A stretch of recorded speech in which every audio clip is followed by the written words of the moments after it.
nigga. Wait. You fucked out my face. Watch this.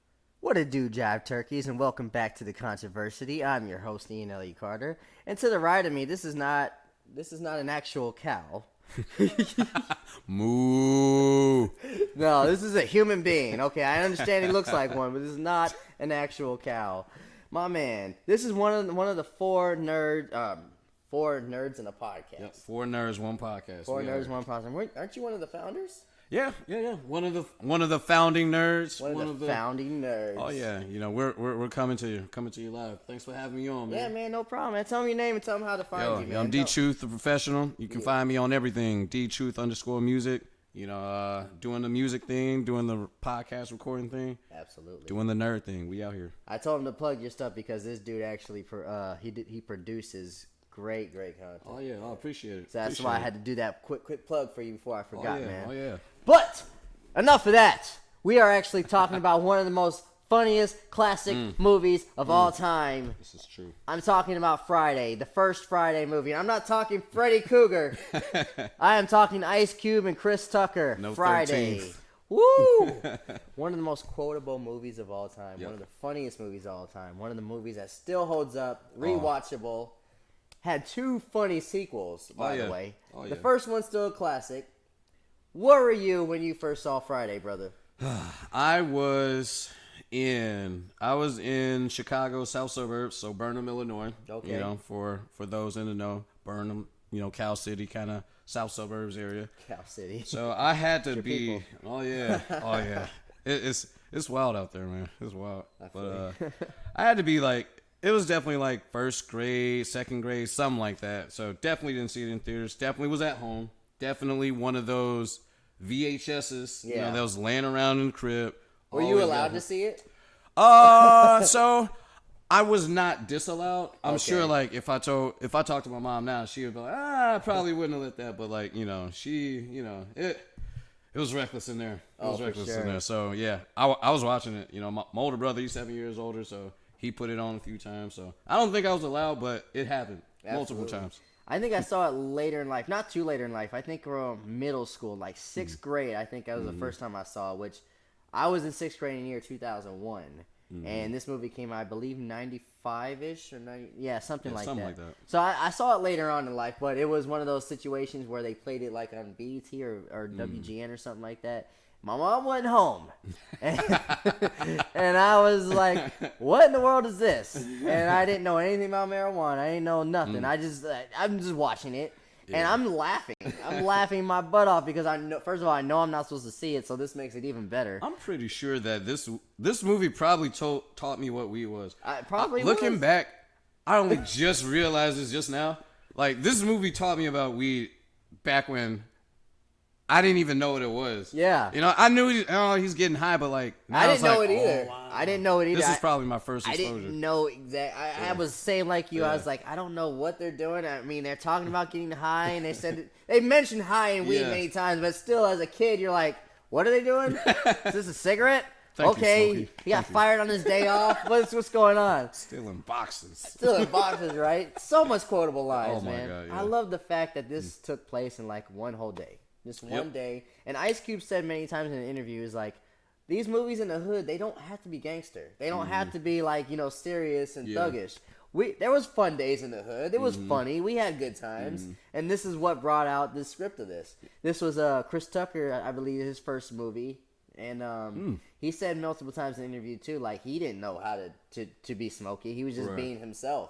Like, the more he tried to act, it wasn't good. Yeah. And then they were like, Chris, just be yourself. Yeah, I think like, Smokey, just the voice. Oh yeah. Yeah, man, you know this. And you know this, man.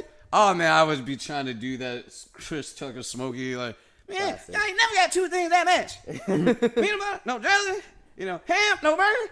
Damn. Like, bro, oh my God. And it's like, I think it's like super cool because like obviously it's a movie, but like it really does feel like it's not even a movie. Like it feels like you and your boys just. It's a regular day on the hood. You have like all these different characters. You know, we you know have characters like these, man. 100%. I know a Debo. I know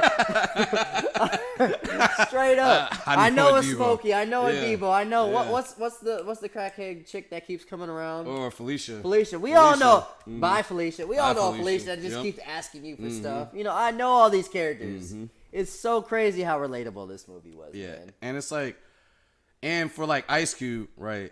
Like Ice Cube, you know, NWA, you know, legendary rapper. Absolutely. And then like to come and then do like this kind of like incredible movie, super relatable movie, culturally significant movie. It's like, you know, he often gets talked about like, you know, the family man, and you know, it's like, oh man, you could never believe that he was that guy, but like he's really made so many moves just like in general, and like, you know, now you got like the big three and you know, people hooping, you know, but like this right here, you know, is like, it's just beautiful. I don't think Cube gets as much pops as he needs, man, because he's a straight up artist. He's like, he can rap, he can write, he can act. You know, he doesn't like that Hollywood limelight, which I can understand that. But like when it comes to his art, he knows how he puts his pen down, brother. Like seriously. Yeah. Oh, 100%. You know, and he was like rapping like shit that like really meant something, you know. Absolutely. That shit like I still listen to that old stuff. Like I listen to NWA. Some of the NWA stuff doesn't hold up just because of like how the evolution of hip hop is. Yeah, it's kind of like, you know, when you invent it, you know, and then you look back, it's kind of like, okay, it seems simple, but like you have to like respect, you know, the foundation that was laid for everybody. You know, hip hop evolves all the time. Like if you hear it now compared to like back then, you know, for good or bad, it's definitely evolved. Well, what was your favorite part of this movie, man? Ooh, favorite part, man. 'Cause I got two in mind, right? I want to hear yours though.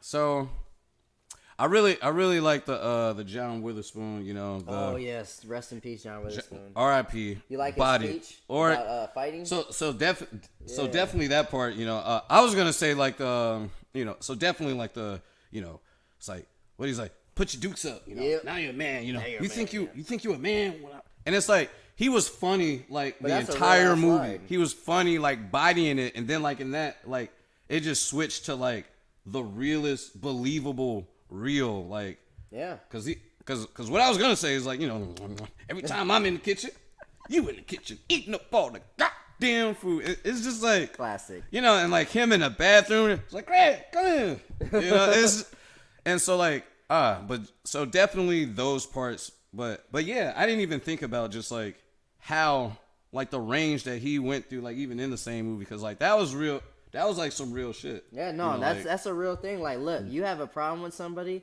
There's no need to kill somebody and end your whole life, end their life, and then throw yours away. Nah, just settle it like that, man. You know, like, though seriously. Hitting somebody in the face is with like, a straight up brick. With a brick, it's like that's as close to a gun as you can get. Oh yeah, no. And if it wasn't Debo, that person would have had brain damage. But Debo kind of like he just, this man just throw a brick at me. I like so my favorite parts would probably be I'm gonna have to go with when they go to the grocery store and that dude's like, yo, Smokey, buy me a drink, and he slips on the floor and goes, oh man, I'm hurt, I'm gonna sue y'all for $50 million, but I'll sell it right now for like this drink or oh yeah, like fucking Ezel, yes. That's my favorite. That might be one of my favorite parts. That's a good part. And then when Smokey gets catfished, that was pretty funny. So she looked like Janet Jackson. It's like what he's like. He was like he's like, I'll call you. He's like, don't you ever. He's like, don't you ever. Oh, hold on. Ever. Come back here. And I gotta throw one more bonus part. Rest in peace, Bernie Mac. Bernie Mac was 100%. The part when he said, when he was just like, man, when I had the Trinity Baptist Church, we call that a citizen sin. You know, trying to look down on him, and then he's like, yo, let me get some of that for my cigarettes. Bernie Mac, just his presence, just him talking. Miss Parker. Oh yeah. We were talking about beautiful women in those other videos. Where does Miss Parker rate? Oh my goodness. Yeah. What has she done anything? I don't know. I certainly have not followed, but like Miss Parker's she's got a nice asset though. Yeah, you know, a very nice asset. I don't know where she went, but she had a nice future behind her. She certainly reminds me of Jet magazines. Oh, like she reminds me of like page 43 Jet magazines that used to be on the bath. How are they in the bathroom? I don't like, know why they were in the bathroom. That nasty. Oh, why am I remembering so many things? It's like, oh, what were they doing? There was just like a whole stack of them on the toilet, just like. But Miss Parker, she would have been in there. She would have been in there. So my only critique is I think that as a story, this Friday is the best out of the three, the trilogy. Friday is as a story, great.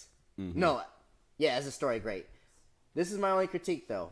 As comedy goes, it's a very quotable movie, but I must say I think Next Friday might be a funnier movie. When it comes to actual humor. And I'm not saying Chris Tucker or Mike Epps is funnier, but I think that the jokes landed harder in the second one. I think, so I've seen some Mike Epps stand up and like. Yeah, I'm not that impressed. He's not really good. Like, I don't know if I've ever really, I don't know if Chris Tucker, to me, I don't really see him as a comedian, just like a kind of funny actor. I'll say this, I don't know if he's out here doing If you ever something. watch Chris Tucker's early stuff on Def Jam, it's hilarious. Okay. That is very, very, that might be one of the best stand-ups I've ever seen. Oh, really? Okay. And I'll show that to you in a little bit. But as I agree with you on Mike Epps' stand-up. He's actually a funnier actor, like clowning person. His stand-up's not that funny to me. But that's my critique, though. I think that Friday as a movie holds up better than the other ones, but funny-wise, the parts with Pinky in the second one, and the parts with Michael Blackson and those three Joker brothers. Yeah. I think that was just too funny. No more locked doors. And even the third one's funny. What do you think? What is the better sequel? Next Friday or Friday After Next?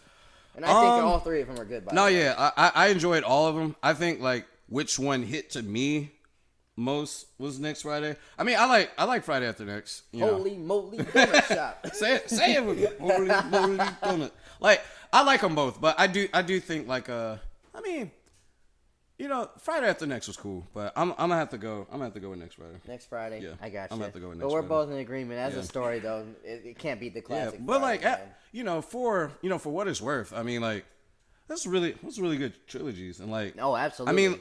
Very good trilogy. And still a trilogy, Ice Cube with a trilogy, with a dope trilogy, like and music and like all this stuff is just, who's really nobody. Who really do that? Nobody.